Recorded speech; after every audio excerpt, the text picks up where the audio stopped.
안녕하세요. 슬기로운 스테이블 코인 생활입니다. 오늘은 한 문장부터 받고 시작하겠습니다. 빅테크가 다시 스테이블 코인을 만지면 전쟁터는 코인이 아니라 유통 레일로 옮겨갑니다. 여러분, 최근 메타가 이 거대한 결제 레일 전쟁에 다시 발을 담갔다는 보도가 연일 화제가 되고 있죠. 과거의 그 뼈아픈 실패를 딛고 다시 돌아온 빅테크 거인. 과연 그들이 그리는 진짜 큰 그림은 무엇일까요? 오늘 우리는 이 현상의 이면에 숨겨진 의미, 그리고 글로벌 결제 인프라의 지각 변동을 아주 속 시원하게 파헤쳐 보려고 합니다. 네, 반갑습니다. 방금 오프닝에서 유통 레일이라는 가장 핵심적인 키워드를 던져주셨어요. 오늘 우리가 나누는 이야기는 단순히 어떤 새로운 암호화폐 토큰이 유행하느냐 이런 단편적인 가상자산 뉴스가 아닙니다. 좀 더 본질적인 변화라는 거군요. 맞습니다. 여러분이 매일 스마트폰을 열고 인스타그램에서 물건을 사고 왓츠앱으로 누군가에게 돈을 보내는 그 결제의 기본 아키텍처 자체가 완전히 다른 차원으로 넘어가는 거대한 전환점에 대한 논의거든요. 이 기저에 깔린 메커니즘을 이해하시면 앞으로 다가올 금융과 IT 인프라의 미래가 훨씬 더 선명하게 보이실 겁니다. 네, 이 거대한 전환점을 제대로 이해하려면 지체 없이 현재 상황에 대한 팩트체크부터 명확히 하고 넘어가야 할 것 같습니다. 보도를 딱 접하신 분들이 직관적으로 가장 먼저 떠오르는 의문이 있잖아요. 메타가 또 코인을 만든다는 건가? 이거죠. 바로 그겁니다. 예전처럼 또 자신들만의 코인을 직접 발행한다는가 싶잖아요. 하지만 블룸버그 보도나 현재 돌고 있는 제안 요청서, 그러니까 RFP의 내용을 뜯어보면 이번의 접근 방식이 완전히 다릅니다. 메타가 새로운 코인을 찍어내는 게 아니라 기존 결제 플랫폼 안에서 이미 시장에 존재하는 서드파티 스테이블 코인을 사용하는 소규모 테스트를 준비 중이라는 게 팩트거든요. 네, 그 부분이 이번 사태를 이해하는 아주 중요한 첫 번째 열쇠입니다. 메타가 스테이블 코인 결제 운영과 지갑 구현을 직접 바닥부터 다 개발하는 대신에 이를 맡아줄 외부 벤더를 찾고 있다는 사실은 대단히 전략적인 선택이에요. 굳이 직접 다 안 하겠다는 거네요. 그렇죠. 과거 리브라 시절처럼 자신들이 독자적인 블록체인을 구축하고 자체 통화를 발행해서 생태계를 통째로 장악하려던 그런 수직 계열화 방식을 완전히 포기했다는 뜻이니까요. 철저하게 서드파티 스테이블 코인과 서드파티 인프라를 결합하는 방식을 택한 겁니다. 듣다 보니까 이게 우리가 흔히 아는 애플페이 모델하고 굉장히 유사해진다는 느낌을 받아요. 애플이 직접 은행을 차리거나 화폐를 막 발행하지 않잖아요. 오, 아주 정확한 비유입니다. 그 기존의 신용카드망과 은행 계좌를 자신들의 압도적인 사용자 경험 아래에 부드럽게 통합시켜놓고 겉으로는 사용자가 그저 난 애플 기기로 결제한다 이렇게 느끼게 만들죠. 메타 역시 뒤에서 돌아가는 코인이 뭐든 상관없이 자신들은 전 세계 수십억 명의 트래픽을 감당하는 프론트엔드 인터페이스 역할에 집중하겠다는 아주 영리한 전략으로 보입니다. 네, 정확한 분석입니다. 그리고 여기서 우리가 왜 전쟁터가 코인 기술이 아니라 유통 레일로 바뀌었다고 말하는지 그 진짜 이유가 드러나죠. 결제의 본질을 한번 생각해 보시죠. 기존의 전통적인 결제 레일은 사실 상당히 무겁고 비효율적입니다. 뭔가 톨게이트가 많은 느낌이죠. 맞아요. 소비자가 신용카드로 결제 버튼을 누르는 순간 데이터는 피지사, 벤사, 카드사, 그리고 매입은행과 발급은행이라는 수많은 중간 기착지를 거쳐야 합니다. 이 과정에서 각 주체들은 며칠의 정산 시간을 요구하고 또 중간중간 2에서 3%의 수수료를 떼어가거든요. 낡은 기찻길 위에 너무 많은 역이 있고 역마다 통행료를 내야 하는 셈이네요. 반면에 메타의 앱 생태계 안에 스테이블 코인이 네이티브로 딱 통합된다면 어떨까요? 이건 기존의 복잡한 톨게이트를 전부 우회해서 인스타그램에서 물건을 파는 크리에이터의 지갑으로 달러 가치의 토큰이 1초 만에 직통으로 꽂히는 고속도로가 뚫리는 거죠. 와, 기존 결제망을 장악하고 있던 은행이나 카드사 입장에서는 자신들을 완전히 패싱하는 이 새로운 내일의 등장이 엄청난 위협으로 다가올 수밖에 없겠네요. 바로 그 지점입니다. 기술적으로 어떤 블록체인이 초당 처리 속도가 더 빠르고 알고리즘이 우수한가는 이제 시장을 결정짓는 핵심 요소가 아니에요. 진짜 본질적인 권력은 누가 수십억 명의 일상 속에 그 결제 기본값 버튼을 따라버릴 수 있느냐에 있습니다. 메타가 가진 그 유통망의 힘이 진짜 무기라는 거군요. 페이스북, 인스타그램, 왓츠앱을 다 합치면 전 세계 인구의 절반 가까이가 매일 접속하잖아요. 이 압도적인 유통망 안에 특정 스테이블 코인이 기본 결제 수단으로 자리 잡는 순간 그 뒤에 있는 기술적 한계나 복잡성은 거대한 트래픽에 의해 자연스럽게 덮여버리게 됩니다. 결국 승패는 누가 가장 넓고 쾌적한 고속도로를 대중 앞에 먼저 열어주느냐의 싸움이 된 거네요. 그런데 이렇게 판이 커지는 상황을 보니까 자연스럽게 2019년의 기억이 떠오릅니다. 당시 마크 저커버그가 미국 의회 청문회에 불려나가서 땀 뻘뻘 흘리던 장면 다들 기억하실 텐데요. 네, 메타가 리브라라는 이름으로 전 세계 단일 통화를 만들겠다고 선언했을 때 각국 중앙은행과 정부는 그야말로 경악을 했죠. 결국 DM으로 이름까지 바꾸고 달러 연동으로 모델을 축소하면서 막 발버둥 쳤지만 2022년에 프로젝트를 완전히 접고 자산을 매각하면서 백기를 들었잖아요.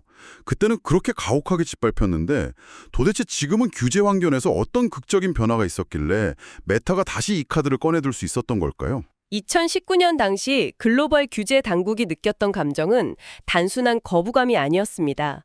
국가화폐 주권에 대한 근본적인 공포였죠. 리브라 초기 모델은 달러뿐만 아니라 유로화, 엔화, 파운드화 등을 섞은 일종의 바스켓 통화 형태를 띠었거든요. 수십억 명의 유저를 가진 일개 사기업이 사실상 중앙은행의 통제권 밖에서 독자적인 거시경제 시스템을 구축하려 한 거네요. 맞습니다. 하지만 지금은 상황이 180도 다릅니다. 가장 큰 차이는 역시 미국 연방 차원의 스테이블 코인 규제 프레임워크인 지니어스 액트 같은 법안들의 등장입니다. 그런 법안들이 등장하면서 스테이블 코인을 둘러싼 게임의 룰이 아주 명확해진 거군요. 예전에는 신호등도 없는 교차로에 통제 불가능한 거대한 트럭이 돌진하려고 하니까 무조건 길을 막아선 거라면 네, 이제는 준비금은 1대1로 안전자산에 어떻게 예치해야 하고 회계 감사는 누가 하며 발행사의 자본 요건은 어떠해야 하는지에 대한 차선과 신호등이 생겼다고 볼 수 있습니다. 규제의 불확실성이 해소되었다는 건 기업 입장에서 전략의 수정이 가능해졌다는 뜻이겠네요. 그렇죠. 메카는 더 이상 규제 당국과 전면전을 벌일 필요가 없습니다. 자신들이 직접 코인을 발행하며 쏟아지는 화살을 맞고 막대한 비용을 들이는 대신 이미 새로운 규제 프레임 안에서 라이센스를 획득하고 안전성을 검증받은 합법적인 발행사나 인프라 기업과 손을 잡는 안전한 우회로를 선택한 겁니다. 자신들의 거대한 유통망이라는 성과간에 이미 정부의 허가를 받은 전문 용병들을 입점시키기만 하면 된다는 거네요. 자, 그럼 여기서 가장 흥미로운 퍼즐 조각을 맞춰볼 차례입니다. 그 허가받은 전문 용병, 즉 메타와 함께 이 거대한 레일을 깔아줄 파트너로 지금 가장 유력하게 거론되는 이름이 바로 스트라이프잖아요. 네, 그냥 뜬구름 잡는 루머가 아니죠. 최근 일어난 굵직한 사건들을 연결해보면 이 시나리오가 얼마나 구체적으로 진행되고 있는지 명확히 보입니다. 어떤 사건들이 있었죠? 최근 인프라 시장에서 스트라이프를 중심으로 벌어진 일련의 사건들은 단 하나의 거대한 목적지를 가리키고 있습니다. 첫 번째로 글로벌 결제 기업 스트라이프가 스테이블 코인 전문 인프라 기업인 브리지를 11억 달러라는 거액에 인수했다는 보도를 주목해야 합니다. 블리즈가 어떤 역할을 하는 곳인가요? 일반 웹2 기업들이 웹3 스테이블 코인을 아주 쉽게 발행하고 수용하고 전송할 수 있도록 API를 제공해 주는 곳입니다. 기존 금융망의 복잡성을 숨겨주고 암호화폐와 현실의 법정화폐 사이를 연결하는 다리 역할을 하죠. 스트라이프가 브리지를 인수함으로써 온체인과 오프체인을 잇는 강력한 엔진을 장착한 셈인데 여기서 끝이 아니죠. 이 브리지가 최근 미국 통화감독청, 그러니까 OCC로부터 내셔널 트러스트 뱅크 설립 조건부 승인을 받았다는 보도도 있었어요. 여러분, 이건 정말 엄청난 의미를 가집니다. 일반적인 핀테크 기업들이 주 단위로 받는 송금업 라이센스 수준이 아니라 연방정부 차원에서 규제를 준수하며 합법적으로 자산을 수탁하고 신탁 업무를 할 수 있는 자격을 얻었다는 뜻이거든요. 정부의 감시를 받는 공식적인 신탁은행의 지위로 올라섰다는 것은 거시적인 신뢰도를 담보합니다. 기존 전통은행들이 가장 두려워해야 할 부분이죠. 자신들만이 독점하던 돈을 안전하게 보관하고 이동시키는 권한을 글로벌 핀테크 인프라 기업이 대체하기 시작한 거네요. 거기에 마지막 활용정정으로 스트라이프의 CEO인 패트릭 콜리슨이 메타의 이사회에 공식 합류했다는 로이터의 공식 발표까지 나왔습니다. 이 팩트들을 하나의 공식으로 묶어보면 아주 명확해집니다. 메타의 압도적인 유저 유통망에다가 스트라이프와 브리지의 완벽한 결제 인프라, 그리고 규제 회피 레일이 곱해지는 거군요. 이 공식이 성립되는 순간 사용자들은 복잡한 KYC나 코인 환전 과정 없이 그저 인스타그램에서 달러 버튼을 누를 뿐이고 그 이면에서는 스트라이프와 브리지가 OCC의 규제망 안에서 안전하고 즉각적으로 돈을 움직이는 그림이 완성되네요. 네, 그 완벽한 분업 구조가 메타의 이번 전략을 과거 리브라 때보다 훨씬 더 무섭고 파괴적으로 만드는 핵심 요소입니다. 자, 이쯤 되면 인프라 강자와 유통 강자의 만남이 어떤 시너지를 낼지 충분히 그려집니다. 그렇다면 이 거대한 변화의 물결 속에서 당장 이 방송을 들으며 공부하고 계신 여러분들은 앞으로 뉴스를 읽을 때 어떤 부분을 눈여겨봐야 할까요? 세 가지 핵심 관전 포인트를 짚어보겠습니다. 첫 번째는 뭔가요? 단연코 규제 포지션입니다. 메타가 철저하게 지갑과 결제 인터페이스 쪽에만 서고 발행 및 자산 수탁의 영역을 파트너에게 넘겼을 때 이 책임 분배가 어떻게 짜여 있는지가 중요합니다. 자금 세탁 방지나 고객 확인 같은 절차를 말씀하시는 거죠? 네, 그런 절차를 유저가 인스타그램 앱 내에서 얼마나 이질감 없이 통과하게 만들 것인지, 그리고 만약 사기 거래가 발생했을 때 그 분쟁 조율과 책임의 소재를 어디서 지게 될 것인지가 첫 번째 관전 포인트입니다. 내가 식당 간판을 달고 손님을 모으지만 식자재 위생관리나 구청 허가 문제는 뒤에 있는 외주 주방장한테 철저히 떠넘기겠다는 건데 그 주방장이 과연 수십억 명의 주문량을 한 번에 사고 없이 감당할 수 있느냐를 지켜봐야겠네요. 그럼 두 번째는요? 두 번째는 온보딩과 지갑의 사용자 경험, 즉 UX의 혁신입니다. 기술이 아닌 사용자 경험이 결국 승부처거든요. 저는 사실 이 부분이 제일 기대되면서도 우려됩니다. 냉정하게 말해서 지금 암호화폐 지갑들의 UX는 일반 대중이 쓰기엔 너무 어렵잖아요.